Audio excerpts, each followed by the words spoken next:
Gente, bom dia, boa tarde, boa noite, a paz do Senhor. Como é que vocês estão? Vocês estão bem? Eu espero que sim.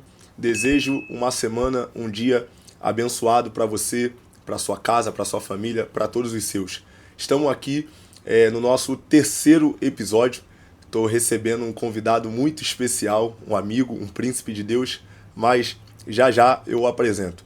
Eu quero agradecer primeiramente a Deus por nos dar a oportunidade de estarmos aqui mais uma vez. Eu quero agradecer a toda a minha equipe.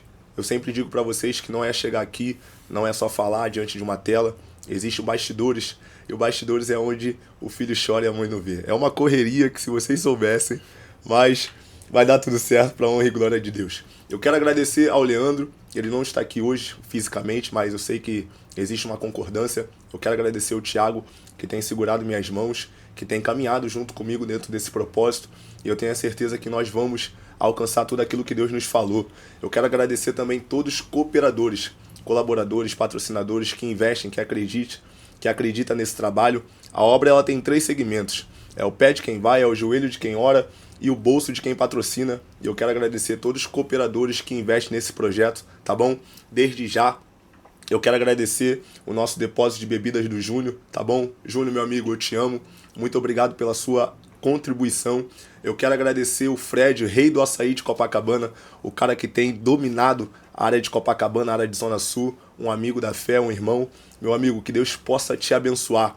Quero agradecer também o Michel, responsável da lanchonete Que Delícia. Olha só, enquanto eu estou falando aqui, está aparecendo um QR Code no lado, onde você pode apontar a câmera do seu celular e entrar em contato com cada segmento. Eu quero agradecer ao Michel, a lanchonete Que Delícia, o nome já diz tudo. Uma lanchonete incrível, que tem hambúrguer, que tem açaí. Que Delícia, que é responsável de dominar a região de Padre Miguel. Eu quero agradecer também a Daná Modas, responsável da moda feminina, que tem dominado aí Padre Miguel, Bangu, adjacências, tem dominado a nação, tem dominado o Brasil. Naná, que Deus possa te abençoar. Obrigado, minha amiga. Eu agradeço também minha digníssima esposa, responsável da Trajes Infantis, responsável do modelo infantil. Você quer comprar roupa para o seu filho, para sua filha, para o seu sobrinho, seus afilhados? Criança precisa de investimento, né? E se tem uma pessoa que sabe de moda, é minha esposa. Eu sou suspeito de falar dela. Meu amor, eu te amo, obrigado por tudo. Obrigado por acreditar no meu projeto. Eu quero agradecer também a Vanessa, TA Alimentos. Ela vende kit churrasco, vende cesta básica. Agora ela já está imigrando para o perfume importado, Natura Boticário. Vanessa, que Deus possa te abençoar. Eu te amo, você é uma mãe da fé. Muito obrigado por tudo que você faz por mim e pela minha casa. Luciano, responsável pelo bar Pai e Filho. Meu amigo, muito obrigado por cada ajuda, por cada semente que você planta. Ó, você tá faltando na academia. Eu falei que eu ia falar de novo, eu tô aqui falando de novo. Tá bom? Gente, antes de mais nada, eu quero apresentar a vocês um amigo, um irmão, um príncipe de Deus que teve a honra, o prazer, a disponibilidade. Quando eu liguei pra ele, eu falei, meu amigo, bora? Ele falou, irmão, se tu falou é uma ordem. E eu tá aqui, eu quero apresentar a vocês Evangelista Daniel Costa. Receba com palmas, palmas. Irmão, Fala, gente. muito obrigado. Pode se apresentar. Antes de você se apresentar, eu quero te agradecer por você estar aqui. Você tá dividindo essa mesa comigo. É uma honra, tu sabe que eu te admiro. A honra é minha. Sou teu fã. E se apresenta aí pro público aí. Fala, gente. Que alegria poder estar aqui, né, nesse projeto tão importante, especial. Para você que tá aí do outro lado, boa noite, boa tarde, bom dia. Eu não sei qual é o horário que você vai assistir, mas eu quero já aqui agradecer aos Augusto que me fez esse convite. Me sinto privilegiado em poder estar aqui, né, nesse podcast que está abençoando tantas vidas, e eu sei que vai abençoar nações aí. Irmão, terceiro episódio no dia de hoje, e eu posso ter a honra de dividir essa mesa com você. Que alegria. Hoje antes de vir pra cá, eu tava pensando como a gente se conheceu, né?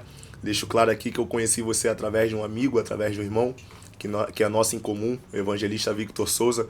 Outro dia eu até tava conversando com a Pamela, que como é bom ver amigos se conhecendo através de outros amigos. A gente poder saber que a gente tem amigo através de um amigo. Eu quero te agradecer pela sua disponibilidade de estar aqui, tá bom? Vamos iniciar essa conversa? Vamos trocar um pouco de ideia. Quer falar mais alguma coisa?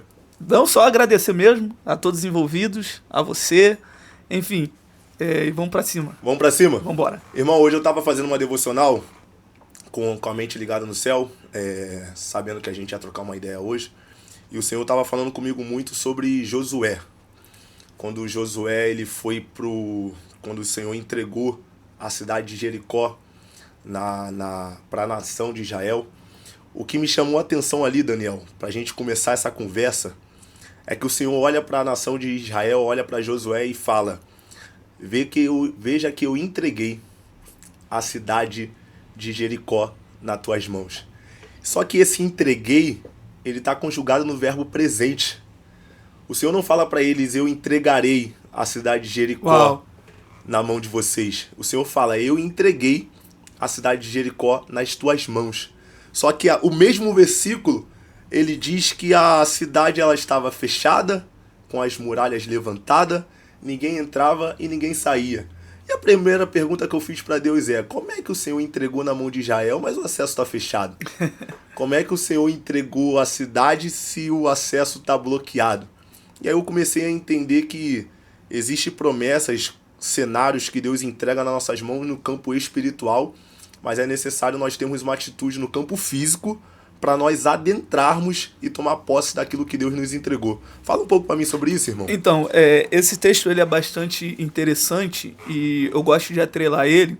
Tem uma mensagem que eu tenho que ficar em Juízes capítulo 1, quando Josué morre e a Bíblia diz que as tribos de Israel vão se reunir para consultar ao Senhor. E eu digo que Deus ele responde e ele é um tanto quanto explicativo na sua resposta. No verso de número 2, ele responde à oração das tribos, porque a oração era para saber qual das tribos subiria, para poder guerrear contra os cananeus e tomar posse da terra qual o Senhor já havia liberado para eles. Aí no verso de número 2, Deus responde dizendo que a tribo que subiria seria a tribo de Judá, porque para aquela tribo ele já havia dado aquela terra. Sim. E eu gosto porque o que Deus fala não é que vai dar, o que Deus fala é que já deu a terra. Só que, proveniente do que você está falando, quando Deus libera a palavra, ele libera com autorização, e a autorização é para uma guerra. E eu sempre digo que com o poder que Deus tem, Deus poderia tirar os inimigos da terra e fazer Judá possuir, sem precisar guerrear, né? Mas isso ele traz para nós o pensamento de que, por mais que nós temos uma palavra liberada, nós precisamos tomar uma atitude para que algumas coisas aconteçam. Eu sempre guardo no meu coração algo que eu ouvi, eu nunca mais esqueci, que não adianta a gente estar debaixo de uma palavra, precisa se comportar como alguém que carrega uma. Uau. Entende? Então, assim, tem muitas promessas que Deus faz para nós, mas Deus não é exclusivista. E para essas promessas precisam de participações especiais nossas. Para que a gente possa conquistar aquilo que o Senhor tem liberado para nós. O que me chamou a atenção também, irmão, é que quando o Senhor ele entrega no campo espiritual essa cidade de Jericó para a nação de Israel, na mão de Josué, o que vai me chamar a atenção é que o Senhor também coloca a estratégia. O mesmo Deus que capacita e entrega a cidade de Jericó na mão do povo, é o mesmo Deus também que bola uma estratégia para o povo adentrar nessa cidade. Só que o que me chamou a atenção e mexe muito com o meu coração, e esse foi um dos porquê nas minhas devocionais de hoje, é que a Bíblia diz que aquele povo tem que rodear a cidade. Aquele povo, eles não vão adentrar com espada, aquele povo não vão adentrar com lança, aquele povo não vão adentrar com escudo, eles vão somente adentrar com um grito. Só que o que vai me chamar a atenção aqui, Daniel, é que tem um momento certo de gritar. Verdade. Porque muitas das vezes a gente se expõe numa hora errada. Muitas das vezes a gente fala na hora errada.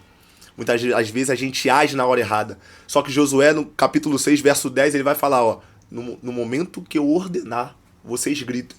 Só que o que vai me chamar a atenção também, irmão, o que mexe com o meu coração, a nossa mente de pregador, quando a gente lê uma palavra, a gente já começa a mergulhar naquilo ali, é que o povo vai rodear, irmão. E rodear é andar em círculo. Rodear é você se movimentar e você não ver resultado. Você se movimentar e você não ver progresso. Não vê nenhuma progressão naquilo ali. Porque se a gente anda de carro e a gente está rodeando, a gente está passando pelas mesmas coisas, vivendo os mesmos cenários, a gente tem uma sensação que a gente está perdido. Verdade. Só que Deus fala para o pessoal rodear a terra. Então, por mais que eles estão movimentando e achando que eles estão perdidos, só que tem um propósito. Só que aí que pega, que tem que movimentar, tem que achar que tá perdido, tem que achar que tá perdido, mas tem que estar em silêncio. Porque se você se expor na hora errada, você revela a posição para quem tá dentro, né? E eu tava conversando até com a Pâmela e eu falei assim, amor, é muito difícil isso aqui na prática. Na teoria é muito fácil. A gente subir no altar, pregar, verdade. rodear, rodeia, mas rodeia quieto. Mas na prática, irmão, é desconfortável. É bem doloroso, né? Na prática é difícil. Porque quando mexe com o nosso mental e com as nossas emoções, tudo que a gente quer é colocar pra fora. Tudo que a gente quer é expor. Só que se a gente falar, a muralha não cai. Se a gente se expor, a resistência continua de pé. Por isso que tem um tempo. Fala pra mim um pouco sobre o tempo. O tempo de se posicionar, o tempo de falar, o tempo de agir.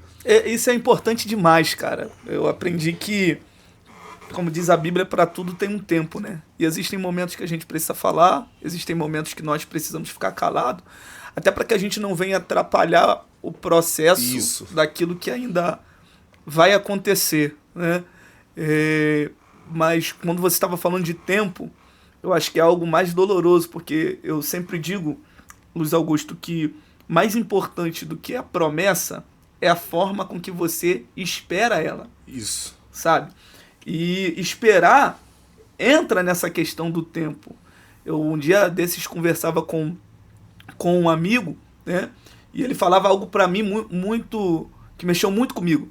Ele disse pra mim, poxa, Daniel, eu já tô um tempão esperando uma promessa de Deus. Ele disse pra mim, tô um tempão esperando uma promessa de Deus, e ele falou pra mim que tinha 30 anos que ele estava esperando aquela promessa de Deus. Meu Deus. Eu falei, varão, faz tempo essa promessa aí que tu tá esperando. E ele olhou pra mim e falou assim, cara, Deus tá aperfeiçoando. Mas sabe quando o Espírito testifica a teu Espírito que tem alguma coisa errada? Sim. Aí eu olhei pra ele, porque eu não aguentei, e falei assim, será que ele tá aperfeiçoando mesmo? Ou o teu posicionamento tá tardando aquilo que Deus tem pra sua vida? Porque assim, o tempo ele é tão importante que a gente precisa tomar cuidado para que a gente não se perca. Sim. Porque uma coisa é Deus te fazer a promessa. Quando ele te faz a promessa, você tá de um jeito, tá de uma forma. Só que o tempo, muitas das vezes, faz com que a gente vai perdendo o posicionamento que a gente sempre teve. Sim. Entende? E por conta desse posicionamento que a gente vai perdendo enquanto o tempo passa, a gente acaba deixando de receber aquilo que Deus tem para nossa vida e tardando aquilo que o céu tem para nós. Então, quando você fala de Josué, sobre o tempo de gritar, sobre o tempo de rodear, eu percebo ali que ali tem uma estratégia. E essa estratégia é dada por Deus. E o mesmo Deus que dá estratégia é o mesmo Deus que dá o tempo para que tudo fosse feito. Aleluia. E a gente às vezes se perde muito nessa questão de pressa, né? De querer falar, de querer expor, de querer agir, de querer tomar atitude precipitada. Muitas das vezes é o que eu sempre falo, por você querer tirar satisfação antes do tempo, você perde a razão. Isso aí. Erro, o que faz a gente perder a razão é querer tirar satisfação. É por isso que antes mesmo de Deus falar de promessa com Josué, Deus vai falar sobre posicionamento. E a gente sai do capítulo 6 e a gente volta lá no capítulo de número 1. Uau! Josué, levanta-te. Levanta-te. O Senhor não está falando com Josué de uma forma literária, nem mandando o Josué ficar de pé. O que o Senhor está requerendo de Josué ali é um posicionamento. Verdade. Porque muitas das vezes a gente quer falar, a gente quer ouvir promessa, mas não quer ouvir posicionamento. Isso aí. Aí é por isso que Deus fala e fala assim para Josué, Josué, levanta-te. Isso aí. E o que eu gosto disso aqui é que, se você perceber, o versículo que Deus fala para Josué levantar, requerendo de Josué um posicionamento, é que o posicionamento é individual, mas a bênção é coletiva. Porque o Senhor fala para Josué assim, Josué, levanta-te, pega esse povo e atravessa o Jordão juntamente com esse povo. Mas tu vê que quando o Senhor usa o povo é para atravessar, mas quando o Senhor usa o levanta-te é somente para Josué. Então a gente começa a entender, tem posicionamentos que é individuais, mas tem bênção que é coletiva. Verdade. E eu atrelo isso rapidamente em Noé. Quem Deus chamou para fazer a arca? Mas o livramento alcançou quem? Verdade. Alcançou toda a casa.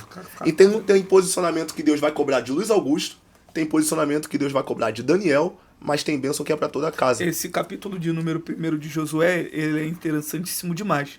Quando a gente lê o verso de número 1, ali Deus está requerendo de Josué esse posicionamento, e quando a gente lê o verso de número 3, Deus está olhando para Josué e está dizendo para ele, ó, todo lugar que tu pisar, a planta do vosso pé eu vos tenho dado. E assim como eu fui com Moisés, eu serei contigo. Mas em todo o capítulo 1 a gente vai ver Deus insistindo em Josué, dizendo para ele, ó, seja forte, tem de bom ânimo. E eu fico às vezes imaginando, Luiz Augusto, por que Deus, no capítulo 1, insistiu tanto em Josué. Josué foi o cara que andou com Moisés, então tudo que Moisés passou, ele viu Moisés passar. Isso. Né? Ele viu o povo que Moisés precisou liderar, as dificuldades que Moisés teve na liderança. Então eu acredito que o capítulo 1 é o capítulo de alguém que foi chamado por Deus, mas se acha incapaz para tal responsabilidade. Entende? Só que todo esse capítulo a gente vê Deus incentivando ele. Porque Deus, na realidade, tinha visto em Josué algo que ele mesmo ainda não tinha enxergado. Uau! E às vezes isso acontece na nossa vida, porque tem coisas, responsabilidades, melhor dizendo, que Deus traz para nós, que a gente acha que a gente não é capaz, né? Que a gente acha que a gente não tem como aquela responsabilidade. Pô, a gente não se veste igual, Sim. não fala igual, Sim. oriundo de um lugar complicado, né? Tava conversando com o Thiago, da Cidade de Deus, você de Bangu, Padre Miguel, né? Padre Miguel, né? E a gente olha às vezes para as promessas que foi feito pra gente, a gente se sente incapaz para aquilo ali. Só que Deus, ele colocou algo tão especial dentro da gente que às vezes a gente mesmo não consegue enxergar. A promessa sempre vai na contramão da nossa realidade. Isso aí é óbvio, é lógico. Não é? Né? O que me chama a atenção também, irmão, mergulhando ali em Josué, é que no versículo de número 2, a primeira coisa que Deus fala com Josué é: Moisés, meu servo, morreu. Uau, isso aí é forte demais, hein? Porque a primeira coisa que Deus tem que fazer é colocar um ponto final no teu passado. Verdade. Porque muitas das vezes você não avança, você não progride, porque você está agarrado ainda em coisas que já acabaram. Você está agarrado em coisas que já se passou. Aí Deus fala de passado, presente e futuro. Deus não pula etapa. Deus fala: Moisés, meu servo, morreu. Passado. Tu, porém, agora, levanta, presente. Atravessa esse mar, o Jordão, juntamente com esse povo, futuro. O problema é que a gente só quer saber do futuro, mas Deus precisa colocar um ponto final no nosso passado, Deus precisa resolver o nosso presente e Deus precisa direcionar o nosso futuro. Deus nunca vai falar de futuro sem resolver o presente. E Deus nunca vai resolver o presente sem colocar um ponto final no passado. Uau. Moisés, meu servo, morreu. O que o Senhor está dizendo? Desagarra. Porque em Deuteronômio, no capítulo 34, Josué já sabia que ele era o sucessor daquela nação. Sabia. Então aquela nação, o que vai me chamar a atenção aqui, eu tenho até uma mensagem também sobre Josué, irmão. Eu amo esse texto, eu amo esse livro, que o que a nação está esperando do Senhor é uma palavra. Porque Moisés era o líder, Moisés é quem caminhou com ele no deserto, né? E quando Moisés morre, a nação de Israel está achando que as promessas também acabaram.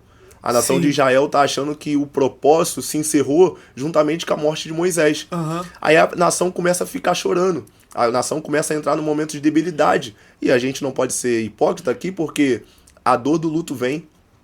A dor da saudade vem. Verdade. Aí Deus não se apresenta para a nação. Porque todas as vezes que... Não sei se você já passou por isso, mas eu acredito que já. Todas as vezes que o Luiz Augusto está no dia mal, que a dor bateu na nossa porta, a gente quer do Senhor uma palavra. Verdade. A gente quer do Senhor um refrigério. Só que Deus não se apresenta para um povo enquanto o pessoal está no tempo de luto. Porque o Senhor está entendendo. É o tempo de vocês chorarem.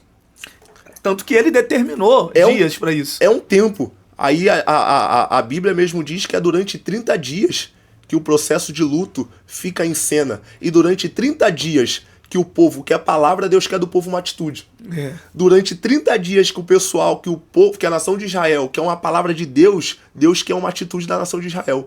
Deus não fala com a nação de Israel dentro do tempo de 30 dias.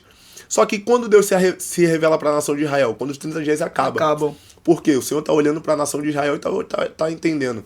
É normal chorar. O problema é você chorar no tempo que não é para chorar. Isso aí. O problema é você estar procrastinado no tempo que não é para você estar debilitado. Isso aí. Aí é por isso que Deus pega Josué e diz: levanta. Levanta. Porque o que dá a entender no verso de número 1, Luiz Augusto, é justamente que os 30 dias já haviam passado e ele ainda continuava prostrado. Isso. Eu entendo o Josué sentir mais porque Moisés foi o mentor. Foi o mentor. Foi o amigo, foi o instrutor, né? E eu acredito que ele sentiu mais por conta disso. Sim. Mas quando vejo Deus falando com ele que ele precisava se levantar, isso implica dizer também que o fato de Josué levantar iria fazer um povo avançar. Porque às vezes a gente precisa entender que não dá pra gente ficar prostrado porque tem alguém que depende da gente. Aleluia. Tem alguém que precisa da gente. Eu creio nesse Deus que nos levantou como uma referência, né, para uma geração. Eu ainda acredito nisso. Eu até postei esses dias no meu Instagram que eu acredito na minha geração. Eu acredito nessa geração que Deus levantou para influenciar outros jovens, influenciar outras pessoas. Gente que olha para você e diz, cara, eu tô de pé porque Sim. eu vejo você enfrentar Sim. tantas coisas e você continua de pé. Cara, eu tenho vontade de pregar porque eu vejo você pregar e gerou em mim esse desejo de Sim, pregar, sim. sabe? Então isso implica dizer também que a gente chega num momento que a gente tá tão enrolado que não dá para parar porque a gente se tornou espelho para uma geração. Sim. Entendeu? Eu tive, Luiz Augusto, uma líder de mocidade e ela já dorme no Senhor, Rose, o nome dela, e ela, um dia, eu já sabia que quando eu entrasse na secretaria, o pau ia quebrar, mano, porque ela era aquele tipo de mulher que falava a verdade, mas a gente saía de lá com uma outra mente, quando a gente saía da sala dela. E um dia ela me chamou na sala e disse pra mim, Daniel, qual é o legado que você está deixando? Qual é o legado que você está deixando pros que estão chegando agora? Você tá na mocidade, mas tem criança na igreja, tem adolescente na igreja, e eles precisam olhar para você como espelho. Sim. Naquele dia eu saí daquela secretaria pensando, cara, eu não posso parar. Eu não posso errar agora. Mas eu preciso continuar posicionado porque tá vindo uma geração aí atrás de mim que vai me ter como espelho. Aleluia. Então, depois daquele dia ali, eu entendi que Deus me chamou de fato para influenciar uma geração. Então, quando a gente olha para esse texto, a gente percebe isso.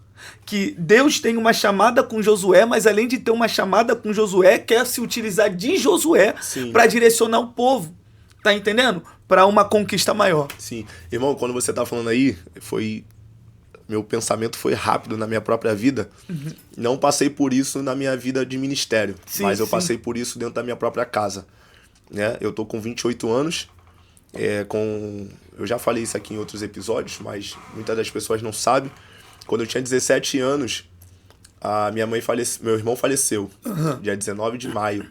Meu irmão faleceu 3 meses após, dia 19 de agosto, a minha mãe faleceu também. Então eu tomei uma pancada da vida de perder um irmão e uma mãe muito rápido. Muito rápido. E eu morava com os dois. Meu pai já tinha saído de casa, eu morava com os dois. Após isso, eu fui morar com meu pai. E em 2022, de outubro, meu pai também faleceu. Então aquele quadro familiar da qual eu vim, não tinha mais. Só que quando o Senhor me chamou de volta para casa, me chamou de volta para o altar, no final de 2021, foi isso que ele falou para mim. Por quê? Eu já tinha uma filha, hoje em dia minha filha está com 8 anos, né? Maria Esther, e meu irmão, ele já tinha 3 filhos, a qual ele não viu crescer. Então, um exemplo, eu fiquei olhando para ali, para os meus sobrinhos, eu fiquei olhando ali para minha filha, e a primeira pergunta que o Senhor colocou no meu coração é: o que você tem passado? O que eles estão vendo?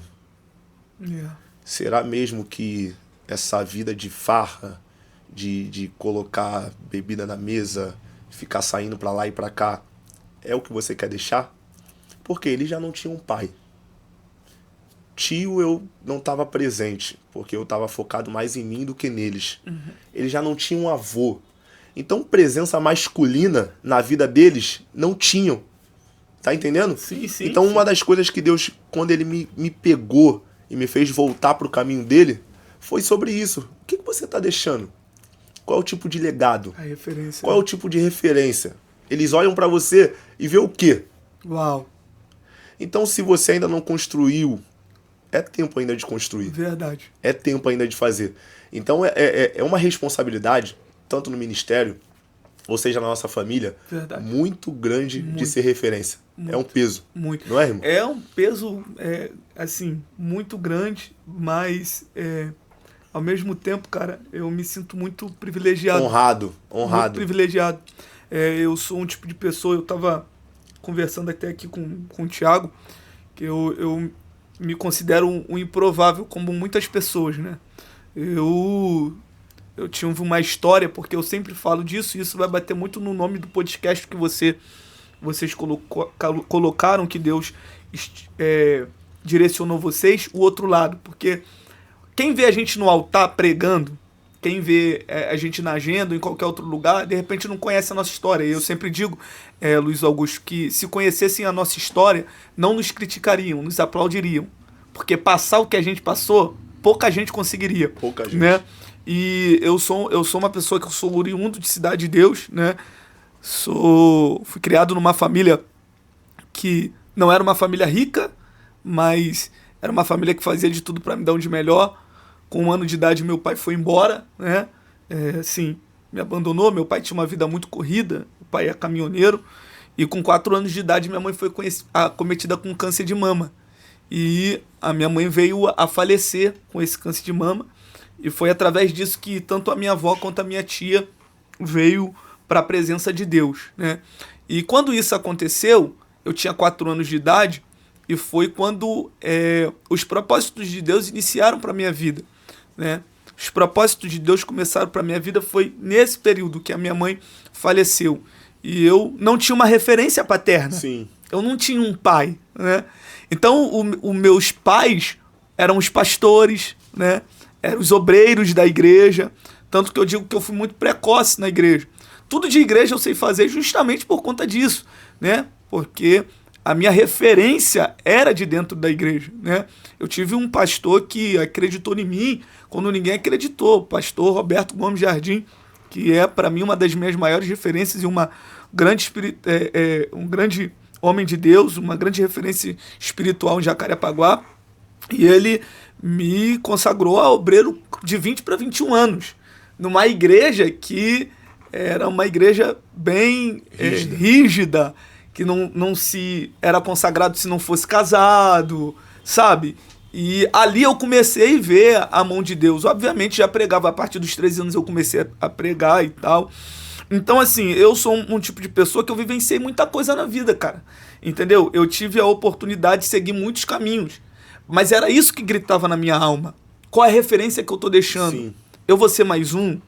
E eu entendi que Deus tinha me chamado para um propósito muito grande, sabe? Aonde eu moro, na minha escola, onde eu estudava, eu entendi isso, entendeu? Então, assim, quando eu vejo você falando a respeito da sua família, a respeito da sua história de vida, e que isso te fez se posicionar, eu entendo que dá sim, mesmo com um momento da vida difícil, mesmo num cenário desfavorável, a gente entender que a gente pode fazer diferente.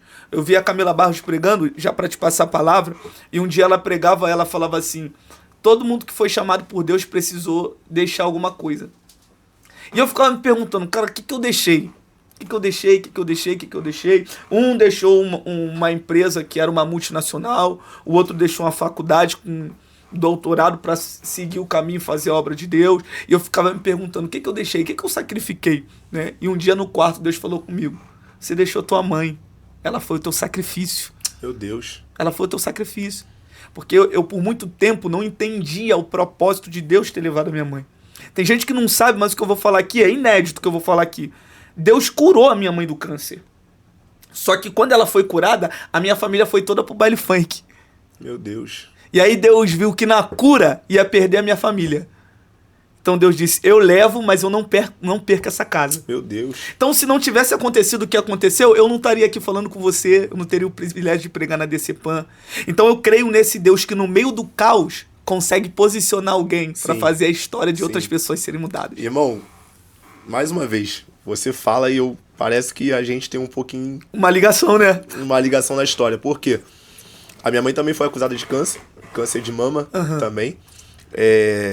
E minha mãe, ela tava fazendo a quimioterapia, fazendo os tratamentos certos, passando pelas debilidades que o câncer nos traz. E antes de eu falar da minha mãe, eu quero agradecer a Deus porque esse mês eu recebi uma das melhores notícias, que um amigo meu, ele foi curado do câncer. Uau! Né? Francisco, eu te amo, você sabe o que você representa pra mim.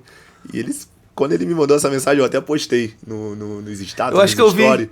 Cara, eu chorei muito. Glória a Deus. Eu chorei muito porque eu sei o processo que ele estava passando e a gente sabe o processo de um câncer. Mas agora, voltando aqui, irmão, a minha mãe, ela estava fazendo a quimioterapia. Quando meu irmão, ele faleceu, a minha mãe desiste um pouco, ela abre um pouco mão, ela começa a rejeitar remédio, ela começa a fazer as coisas do seu próprio jeito, das suas próprias maneiras. Só que a minha família, ela sempre vivenciou uma guerra espiritual, né? A minha mãe era diaconisa da Casa do Senhor, né? Ela estava para ser consagrada missionária, né? E eu criança, eu lembro ainda, só que as minhas tias, elas são de religiões diferentes, né? Religiões de matrizes africanas. Sim. Não tenho nenhum preconceito, até porque Obviamente. a maioria da minha família é. Uhum. E eu amo, eu abraço, eu respeito. Claro. Do mesmo jeito, cada um na sua crença, na sua credibilidade. Só que certas guerras que minha mãe estavam vivenciando, as minhas tias falavam para ela que ela vivenciaria, ela iria vencer essas guerras no lado delas. E foram lá, fizeram uma conversa, foram lá, fizeram uma reunião, foram lá, chamaram ela para ir. E minha mãe estava muito fraca. E minha mãe cedeu. Ela foi uma, ela foi duas, e ela ainda estava continuando indo para os cultos. Eu lembro que o pastor dela, o pastor Paulo, falou assim, ó, Deus não vai aceitar essa mistura. Nossa. Eu nunca falei isso aqui para ninguém. Nem pra, só minha esposa, se eu não me engano.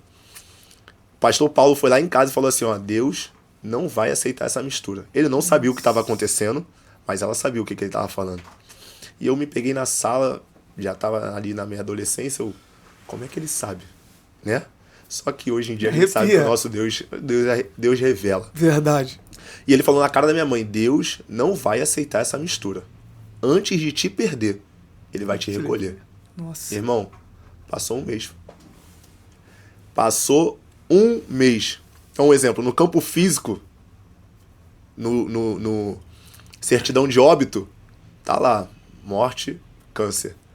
Mas no campo espiritual, não foi câncer. A gente sabe. Não foi câncer. Então, é o que você falou, foram pro baile funk. Aí Deus, pra não perder, Deus recolhe. Recolheu. Deus recolhe, porque é mais fácil ele recolher do que ele perder. E eu tenho, cara, tu tá falando aí, assim, de fato a gente tem uma ligação, e eu tenho muito em mente isso, porque assim, o que eu vou falar algo aqui, cara, que eu nunca falei pra ninguém, acho que poucas pessoas, se eu falei pro Rodrigo, que é o meu melhor amigo, assim, e a minha esposa, né, que sabe disso, mas por muito tempo, Luiz Augusto, já pregador, já dirigindo culto, já dirigindo vigília, já tendo responsabilidades na igreja, eu chorei com a ausência da minha mãe por não entender o propósito.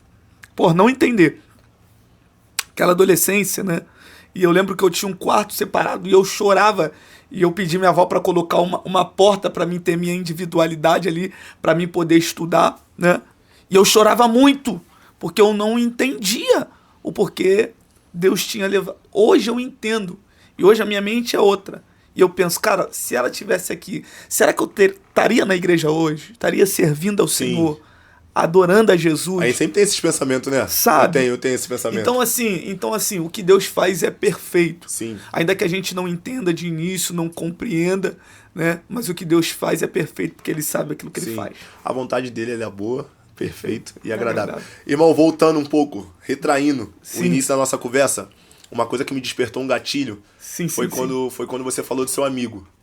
Porque muitas das vezes o tempo longo da promessa é falta de posicionamento. Só que quando você falou, me deu um gatilho lá na história de Abraão. Deus promete uma descendência a Abraão, Deus promete que daria uma semente, só que a Bíblia diz que demora anos, né, para a semente de Abraão vir à terra. E é nesse momento que Abraão tenta resolver as coisas do seu próprio jeito. O jeito dele, né? É nesse momento que Abraão tenta resolver as suas coisas da sua própria maneira. E eu tenho uma opinião formada. Se você pode cumprir aquilo que Deus falou, isso pode ser tudo, menos promessa. Porque Deus é o único responsável de trazer o cumprimento daquilo que Ele fala. Verdade. O Luiz Augusto, ele nunca vai poder cumprir aquilo que Deus falou. Porque se Deus falou, é porque ele viu que não existe a capacidade dos seus braços fazerem, né? Então o impossível, ele faz. Abraão já estava avançado em idade, Sarai já estava avançada em idade, só que o tempo passa. Eles não viram o cumprimento da palavra, só que agora Sarai ela vai tentar colocar Agar na cama de Abraão para tentar acelerar o processo. O que tu entende um pouco sobre isso, irmão? Cara, eu vejo que o que Deus está prometendo para Abraão de início é um milagre, né? O significado da palavra milagre é ato incomum e inexplicável pelas leis naturais. Ou seja, o natural não consegue resolver, só o sobrenatural resolve. Então, eu sempre digo que a pior coisa que tem, Luiz Augusto, é a gente querer colocar a mão aonde a mão de Deus já está.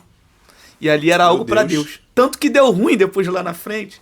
E Abraão precisou colocar tanto o H quanto o menino para fora. Obviamente, o menino Ismael tinha uma promessa, mas o filho da promessa era Isaac. Era Isaac.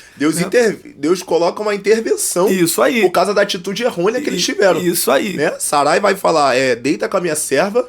Só que o que vai me chamar a atenção aqui, irmão, e mexe com o meu coração, é que quando H começa a gerar, começa a ter, né, ter Ismael, a Bíblia diz que ela começa a bater de frente com Sarai, né?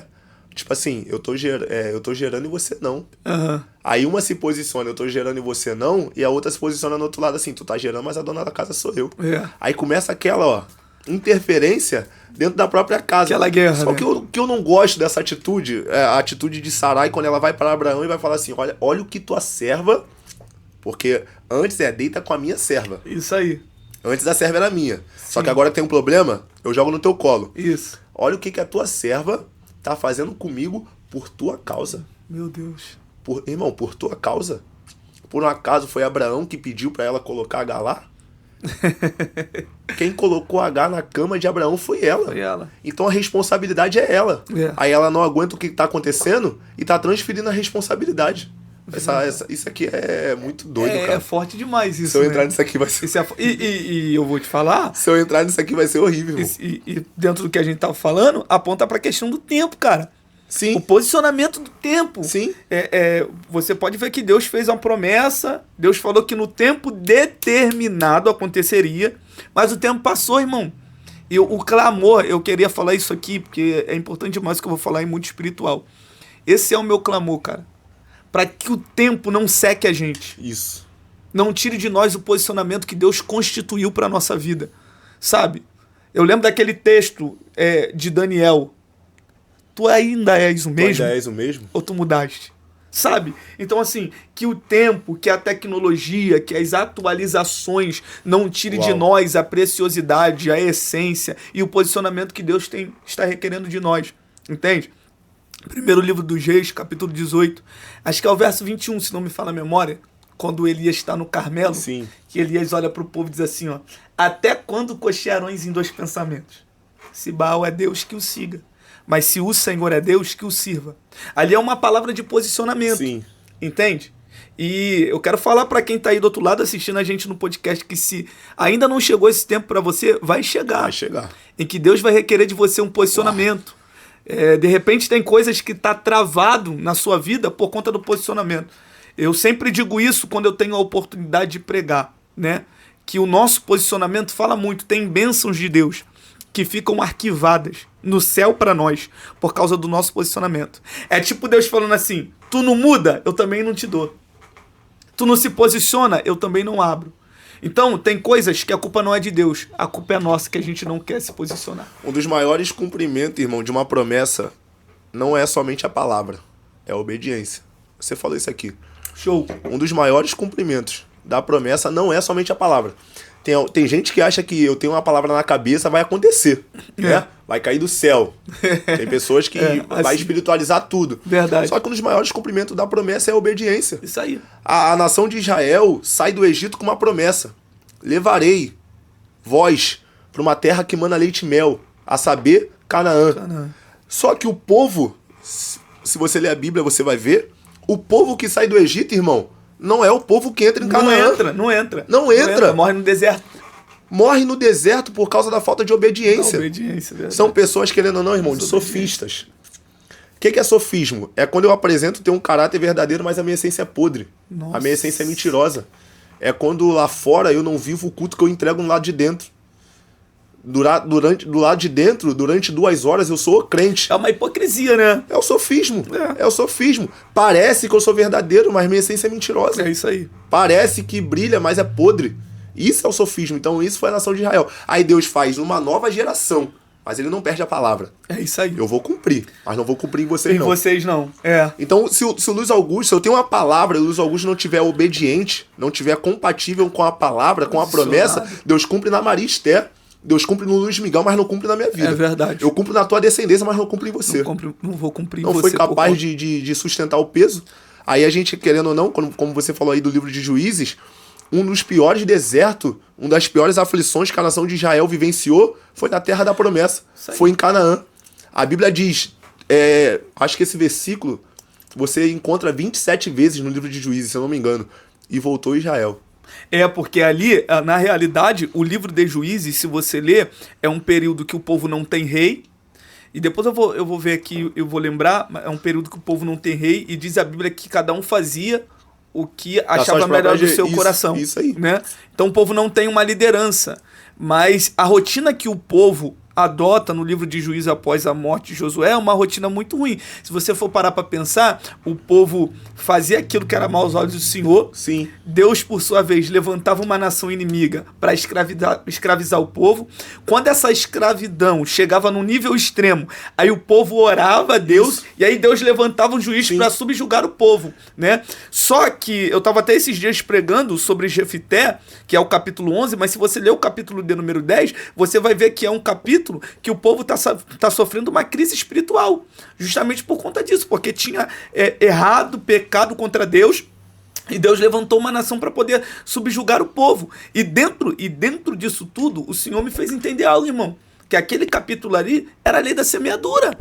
Você, na realidade, está colhendo aquilo que você plantou. Você é a consequência dos seus próprios resultados. Perfeito. Luiz Augusto, eu sempre falo algo. Meu irmão, Deus perdoa pecado, mas Deus não nos isenta da consequência do pecado. Eu vou falar olhando para a câmera. Vai, Deus perdoa pecado, mas Deus não nos isenta da consequência do pecado. Tem coisas que não é diabo, tem coisas que são colheitas de um plantio errôneo nosso. Isso aí. E tem já há quem diga que se você não está satisfeito com aquilo que você está colhendo, meu irmão, muda o que você está plantando. Meu Deus. Muda o que você está plantando. E é simples. Eu falei isso aqui no episódio anterior, o episódio do Victor Souza, que eu falei que mesmo quando eu entrei na igreja, eu tinha contas a pagar. Obviamente. Comigo mesmo. E contas que eu tô dizendo não é conta financeira, não. São responsabilidades de plantios meu. Porque não é porque você entrou na igreja, é a pessoa que acha que Deus tem amnésia, né? Deus tem amnésia. O livro de Juízes, irmão, ele em todos os capítulos, sim, ele é verdadeiramente falando do declínio espiritual que a nação de Israel estava vivenciando. É por isso que eu falo, um dos piores desertos que a nação de Israel passou foi dentro da terra prometida. Eles não estão passando por aquilo ali, irmão, no deserto a caminho da terra prometida. Sim, sim. Eles estão passando aquilo ali dentro da terra prometida. Porque a gente não tem que ter maturidade somente para alcançar a promessa. A gente tem que ter maturidade para sustentar aquilo que Deus nos entregou. Aí o povo, o livro de Juízes a gente consegue dividir em 4 partes. Pecado, sofrimento, clamor, livramento. Isso aí. O povo pecava, Deus entregava na mão do adversário. Aí quando Deus entregava na mão do adversário, o povo sofria, eles clamavam. Porque quer ver alguém clamar, é alguém que está passando por sofrimento. Verdade. Tem gente que só ora quando passa... Pior que é verdade. Só ora quando passa pelas guerras. Na dificuldade. Por isso que todas as vezes que Deus queria falar com a nação de Israel, Deus levava pro deserto. Apertava. Porque o deserto é a maior escola de trazer sensibilidade às nossas audições. É isso aí. Por isso que Deus, quando queria falar com o povo de Israel, Deus levava pro deserto. Já que você não tá me ouvindo na terra prometida, vamos voltar pro deserto pra gente ter uma conversa. E eu que tô falando aí, cara, a minha mente abriu pra uma coisa que, assim, pode ser até que na minha forma de pensar seja errado, mas, mano, tem gente que não pode sair do deserto. Meu Deus. Tem gente que não pode sair do deserto.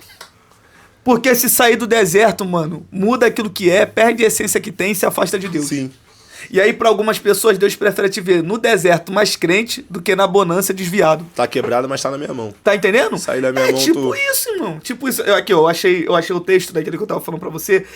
Juízes, capítulo 25, capítulo 21, verso de número 25. Naqueles dias não havia rei em Israel, porém cada um fazia o que parecia reto aos seus olhos e ao seu coração. Só que a Bíblia diz que para o homem existem caminhos que parecem perfeitos, mas o final é caminho de morte. Meu Deus. É por isso que o nome é Livro dos Juízes. Aí o povo pecava, sofria, Deus levantava um juiz para livrar.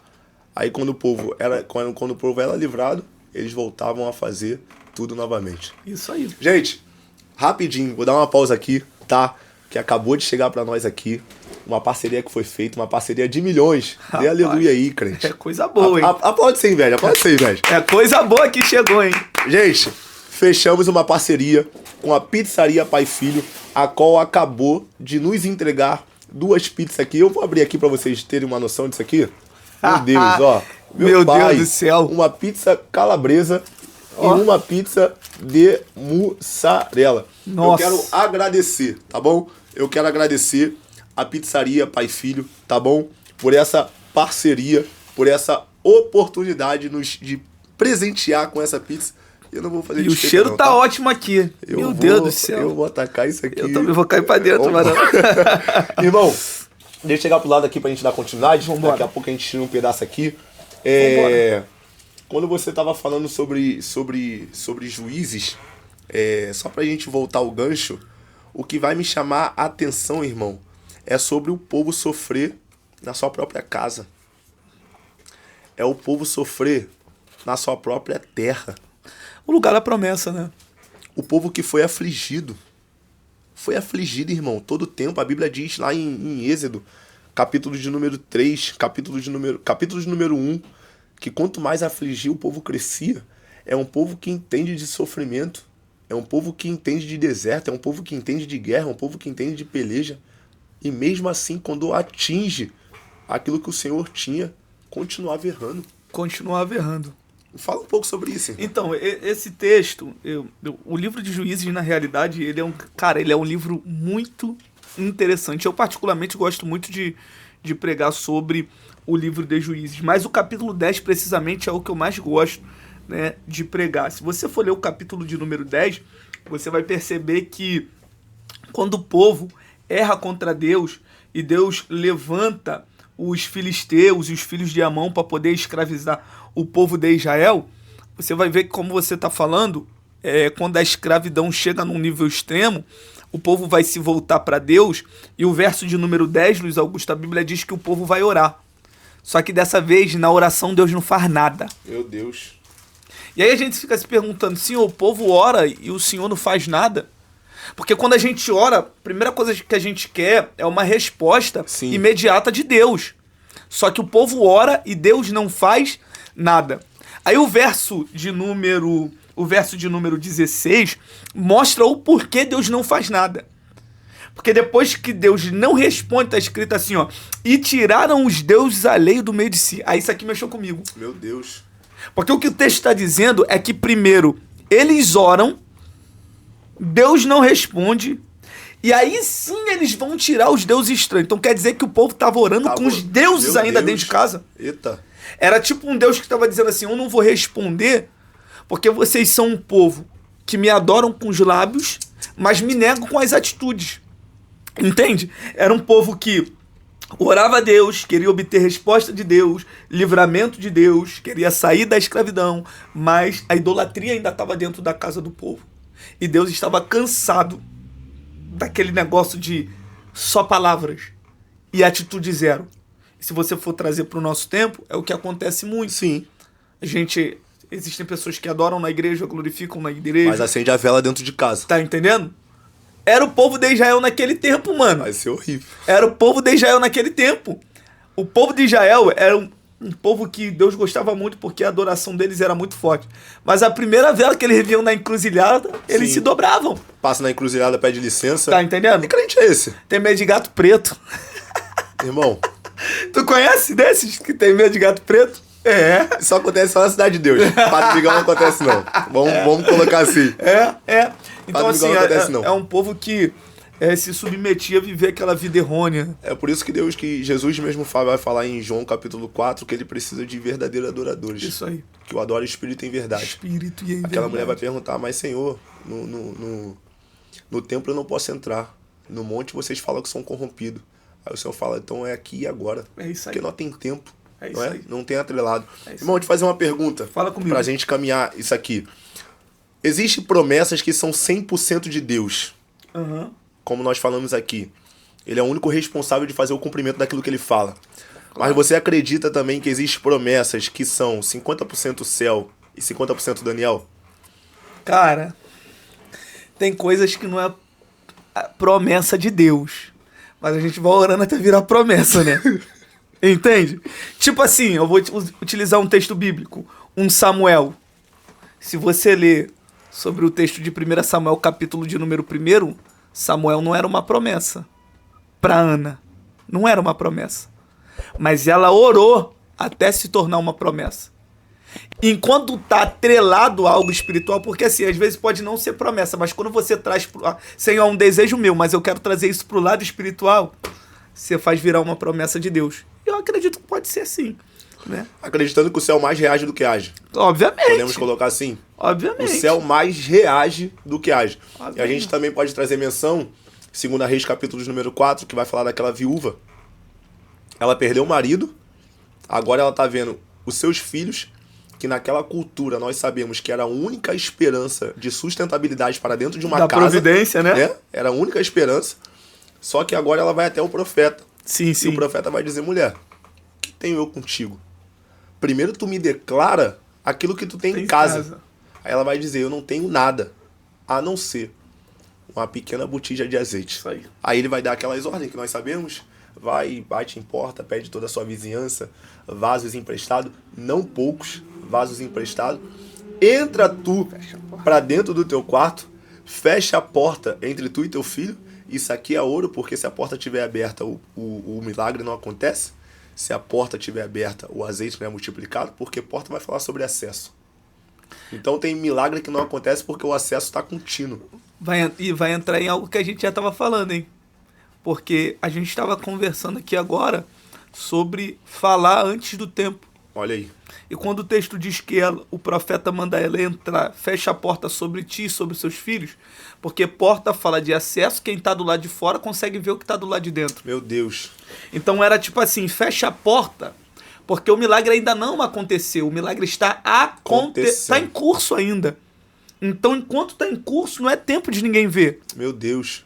A porta ali a gente pode aplicar como a boca. Fecha a porta. Se cala agora. Porque não aconteceu ainda. Depois que acontecer, você fala. Ou melhor, tem milagres que a gente nem precisa falar. Porque é de uma dimensão tão grande que é impossível alguém não perceber que aconteceu um milagre. Meu Deus. É impossível. Tem milagre que não vai ser exposto da boca para fora. As atitudes revelam que o milagre aconteceu. É isso aí. E quando a gente fala de porta, querendo ou não querendo, eu acabei de ter a ponte agora para nós entrarmos em Jairo. Sim. Que quando Jesus entra na casa de Jairo, a Bíblia diz que Jesus atravessa. Sim. Né? Jesus entra na sua embarcação, Jesus atravessa para o outro lado e ele encontra Jairo. Vamos destrinchar um pouco Jairo? Vamos embora. Vem comigo e você tem total compatibilidade no momento você já falar, não espero eu te passar a palavra não. Tamo a Bíblia junto. diz que quando Jesus chega no outro lado da sua navegação, ele vai encontrar um homem prostrado, e o que vai me chamar a atenção aqui é que esse homem, ele é governante de uma sinagoga. Jairo não era um ímpio. Sim. Jairo não era um afastado. Jairo era crente. Jairo sabia quem ele estava indo atrás. Enquanto Jairo estava adorando no templo, a Bíblia diz que a sua filha estava na beira da morte dentro de casa. A casa estava na guerra. Aí a Bíblia diz que Jairo entende que o único que pode solucionar essa situação que está sendo vivenciada na sua casa é Jesus. Sim. Aí a Bíblia diz que Jairo vai lá, Jairo se prostra e chama Jesus para dentro da sua casa. Só que o que vai me chamar a atenção aqui nessa passagem, eu te passo a palavra, irmão, é que no momento que Jesus chega na casa, a Bíblia diz que Jesus vai observar que a casa está tendo prantos e choro, né? Uhum. Porque a Bíblia diz que no meio do caminho, Jesus em percurso para a casa de Jairo, um dos Jairo, amigos de Jairo, vão dar notícia: por que tu incomoda o mestre? Isso aí. A sua filha já está morta. Gente que não foi chamar Jesus, mas gente que vem com uma notícia para paralisar né? a vinda de Jesus. Paralisar. Só que o que vai me chamar a atenção aqui é que Jesus não responde eles. Porque quem traz uma mensagem, eles esperam uma mensagem de volta. Quando eu te mando uma mensagem, eu vou esperar uma resposta sua. A Bíblia diz que quem trouxe a mensagem, Jesus não responde. Ignora. Jesus vira pai Jairo. Crer somente. Porque quem me chamou foi você. Isso aí. Quem me buscou foi você. Então o meu papo é contigo. Crê somente. Porque aquilo que eu decidi fazer por você no início do caminho, o meio do caminho não muda. Nossa. Aí Jesus entra na casa de Jairo, vai observar que está tendo prantos e choro, e a Bíblia diz que Jesus libera uma palavra. Por que chorais? Se a menina não está morta, ela apenas dorme. Aí, Daniel, isso aqui me pega, porque a Bíblia diz que naquele momento eles começam a rir. Porque é muito fácil chorar da morte, mas é muito difícil acreditar no milagre. É isso aí. É isso Daniel, aí. tem gente que acredita que Jesus pode fazer, só não acredita que pode fazer na tua casa. Isso aí. Tem gente que sabe que Jesus pode fazer, menos na vida do Luiz Augusto. Esse texto, cara. Aí Deus tem que tirar. Forte demais. Deus tem que tirar. É. E antes de Jesus tirar, ele mostra onde está o erro. Porque como é que tá chorando e tem um sentimento de não acreditar? É isso aí. Como é que tá pranteando e tem um deboche por dentro? É uma troca de sentimento tão rápido. Tô chorando e agora eu já tô rindo de deboche. Máscara, tem alguém de máscara dentro da casa. Porque a Bíblia diz que existia pranteadoras que recebiam somente para chorar no enterro de alguém. Carpideiras, né? Os carpideiros. Esse texto, cara, ele é um texto extraordinário demais. Se a gente voltar um pouquinho, a gente vai ver que no 26 do capítulo 8 de Lucas, Jesus está chegando em Gadara, após vivenciar aquela tempestade, que a gente sabe que é uma tempestade de cunho espiritual, para impedir com que Jesus não chegasse em Gadara. Jesus chega em Gadara. Jesus não acalma o vento, ele repreende o vento. Repreende. Então a gente já vê que tem algo espiritual. Isso aí. Porque o que se repreende é demônio. Então Jesus repreende aquela legião que estava habitando na região celestial, que queria impedir com que Jesus chegasse para trazer salvação para aquele moço que estava em Gadara. Quando ele chega em Gadara e ele liberta aquele moço, para mim é fantástico e ao mesmo tempo é estranho, porque Jesus resolve um problema em Gadara que ninguém teve poder de resolver. Sim. Até porque o problema ali era de cunho espiritual e não era terreno. Tanto que eles colocam correntes, ele arrebentava. Eles colocam grilhões, arrebentavam. E isso aqui eu queria falar porque é espiritual demais. Porque às vezes tem guerras que a gente está perdendo porque a gente está utilizando as armas erradas. Meu Deus. Tem coisas que nós não venceremos no carnal, venceremos no espiritual. Quando colocaram corrente, não resolveu. Colocaram grilhões, não resolveu. Mas quando Jesus chegou, Jesus resolveu o problema. Jesus resolveu, Luiz Augusto, que ninguém conseguiu resolver dentro de Gadara. E eu gosto disso aqui é que Jesus não vai até ele não, né, irmão? É ele que vem até Jesus. É ele que Porque vem até o valente tem que entender quando o mais valente chega. Cara, se tu for estudar sobre tradição judaica, você vai perceber que quando um rei ele chegava diante de um outro rei e ele reconhecia que a autoridade daquele rei era maior, a primeira coisa que ele fazia era se prostrar. Porque o se prostrar, ele estava dizendo, eu reconheço que a tua autoridade é maior do que a minha. Então, quando Jesus chega no pé de Gadara, na praia de Gadara, e o endemoniado vem e se prostra, se você ler o texto, está escrito que ele glorificava a Jesus. Aquele glorificar ali, Sim. não era um glorificar com a boca, era um glorificar com o corpo. Isso. É como se os demônios pegassem o corpo daquele moço, dizendo assim, ó, a gente mandou até agora. A gente fez a arruaça até agora. Aleluia. Só que quem chegou na beira da praia tem mais autoridade que a gente. Então vamos faz um negócio então. Pega o corpo desse moço e coloca ele de joelho, porque a gente precisa reconhecer que a autoridade daquele que chegou é maior. Então assim, Jesus mostra que tem mais autoridade, resolve o problema que ninguém teve o poder de resolver. No versículo 37, a Bíblia diz que a multidão de todos os gadarenos ficaram pasmos e rogaram para que Jesus saísse de lá. Isso aqui mexe comigo, cara. Isso aqui mexe com o meu coração também. Porque assim, cara, qual é o normal?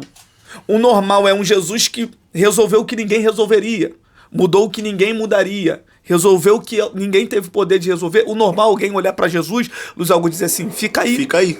Mas por que manda ele embora? Porque a Bíblia diz que quando Jesus expulsa, porque eu gosto disso aqui também, que Jesus não tem muita conversa com quem tá endemoniado. Isso aí. Sai dele.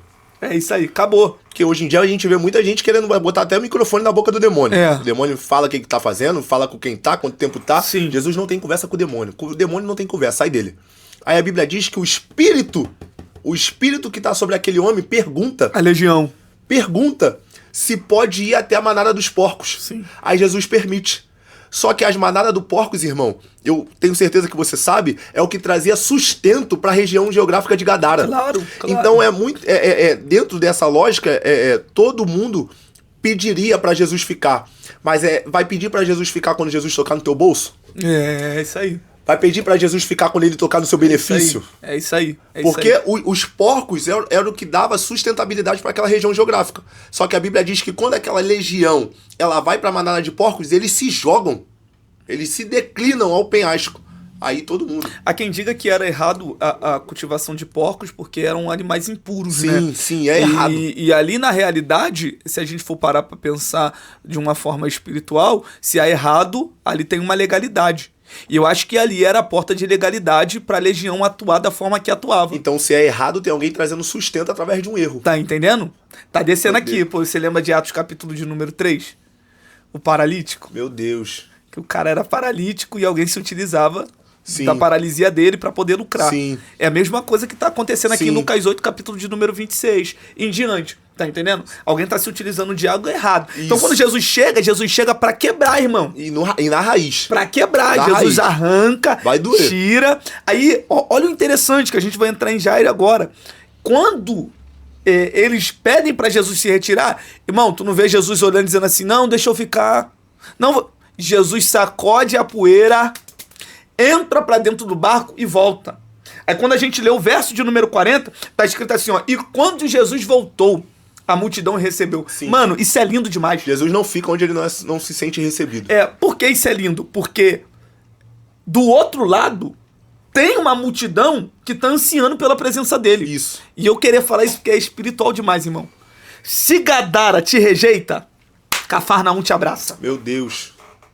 Em Cafarnaum tem um povo que entende o privilégio do que é ter a presença de Jesus. Aleluia. Então quando ele é rejeitado em Gadara, Tem um Cafarnaum esperando. ele entra pra dentro do barco. Quando ele desce em Cafarnaum, tem uma multidão esperando ele. Inclusive Jairo. Que é interessantíssimo demais, porque Jairo, mesmo tendo a patente que ele tinha, mesmo sendo quem ele era, ele reconheceu o poderio que Jesus tinha, entendeu que precisava ir atrás de Jesus, porque isso é importante demais, porque às vezes eu quero obter vitória de Deus, mas eu não quero ir atrás para conquistar minha vitória. Meu Deus. Então a gente vê um Jairo que tem um problema em casa, mas tem a disponibilidade de sair de casa e ir atrás da solução do problema. Meu Deus. Entende? Então ele sai, vai até Jesus e o texto diz, isso aqui é forte demais, o texto diz que ele se prostra, mano. Ele se prostra.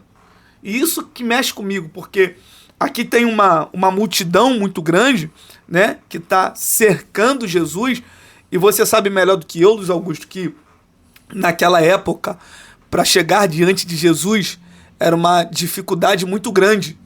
Tanto que se você for ler o mesmo capítulo de número 8, você vai ver que a família de Jesus tenta chegar diante dele, e os discípulos olham para ele e dizem, mestre, a tua família está aí. Ele diz, não, minha família são todos aqueles que fazem a vontade do meu pai. Sim. Porque era difícil o acesso até Jesus.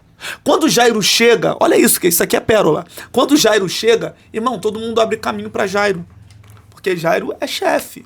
Jairo, podemos dizer assim, sem ferir de uma forma conjecturando, é um pastor presidente hoje, que tem poder de abrir porta. Sim.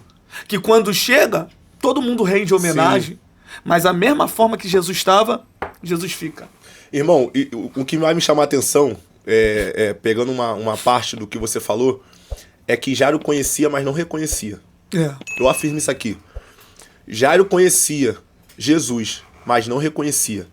E conhecer para o reconhecer tem uma diferença muito grande. Em João capítulo 9, verso 22, diz que o povo da sinagoga tinha uma lei que quem confessasse que Jesus era o Cristo era expulso da sinagoga. Então Jairo é um homem que tem cadeira, Jairo é um homem que tem status, Jairo é um homem que tem fama, tem popularidade, mas não reconhece o Cristo. Então quando é que Jairo reconhece o Cristo? Quando a sua filha está na beira da morte. Quando o problema chega. Porque quando o problema chega, Jairo entende que tudo aquilo que ele tem não é capaz de resolver o problema dele. Porque o que adianta eu ter cadeira, mas a minha filha está quase morrendo? Verdade. O que adianta eu ser popular, ter status, ter fama, ter popularidade diante da região geográfica a qual eu sou inserido, mas a minha filha está morrendo dentro de casa? Então, muitas das vezes, tem pessoas, e isso aqui é até mesmo para ímpio, que muitas das vezes não reconhece a Cristo com medo de perder aquilo que tem. Verdade. Com medo de perder certos acessos, com medo de perder cadeira, com medo de perder status, com medo de perder alianças, popularidade.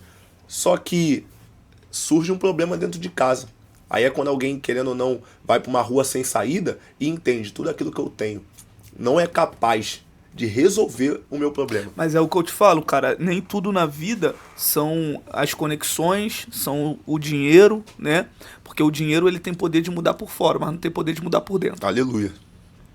O dinheiro muda por fora, mas não tem poder de mudar por dentro. Quem disse isso foi meu amigo evangelista Rodrigo, e isso cravou no meu coração.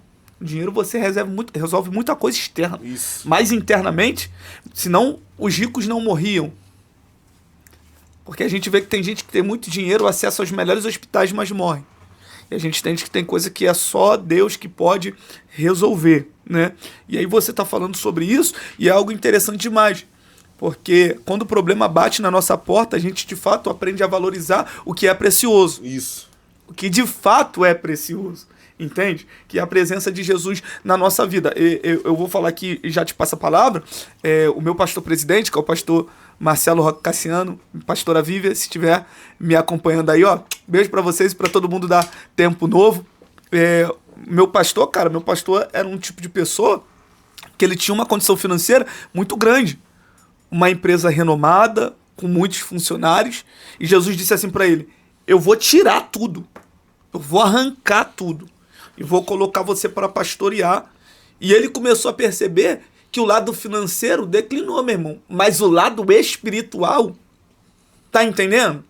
Porque nem tudo é o dinheiro. Tem coisas que o dinheiro não vai resolver. Sim. Entende? E você tá falando algo que é interessante demais, cara.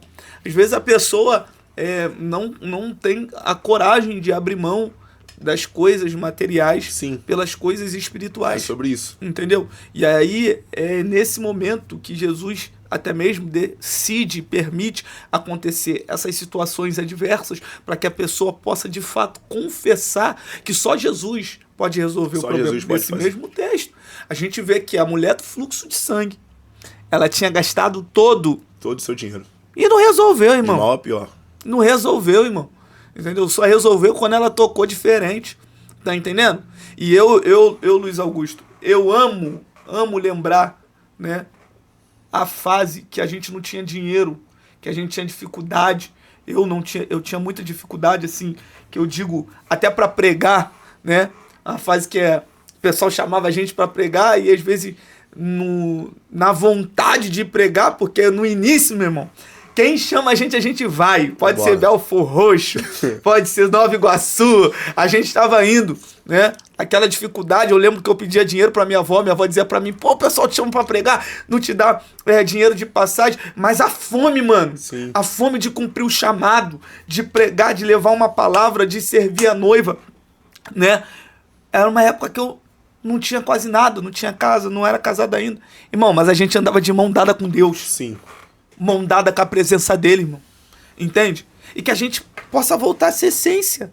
Que a gente valorize mais o espiritual. Aleluia. E o resto, irmão, é consequência. Sim. Consequência. Só terminando a minha tese aqui, irmão, quando eu tava falando de Jairo, quando Jesus ele diz que aquela menina não tá morta, aquela menina somente dormia, a Bíblia vai dizer que aquelas pessoas começam a rir. Sim. Então a gente entende que tem dois sentimentos ocultos, né? Tem a verdade por trás de uma máscara, Sim. mas por dentro tá debochando do milagre. Aham. Aí a Bíblia diz que após eles rirem, não foi Jairo que colocou pra fora. Foi Jesus. É mesmo. Foi Jesus que tira aquele povo da casa. Porque tem pessoas que, querendo ou não, vão ter que ser colocadas pra fora por Jesus, porque não é compatível com o nosso propósito. Tem gente que saiu da nossa vida que não foi o Daniel que colocou pra fora. Foi ele. Não foi o Luiz Augusto que colocou pra fora. Quem colocou pra fora foi o meu propósito. Verdade. Porque entendeu que aquela pessoa que estava dentro não era compatível. E o que vai me chamar a atenção é que antes de Deus tirar, Deus revela o porquê tirou. É. Porque eles riram. Isso aí. Então Deus precisa revelar o porquê ele tá tirando para depois o Luiz Augusto não colocar de novo. Isso aí. E eu tenho uma frase que eu digo sempre, irmão: máscara só cai uma vez. É. Só erra comigo uma vez. A máscara só cai uma vez, porque se a máscara caiu, eu já consegui a revelação da tua face. Então não vai adiantar você colocar uma máscara novamente. Não vai adiantar você tentar fazer novamente. Porque eu já descobri quem tu é. Isso aí.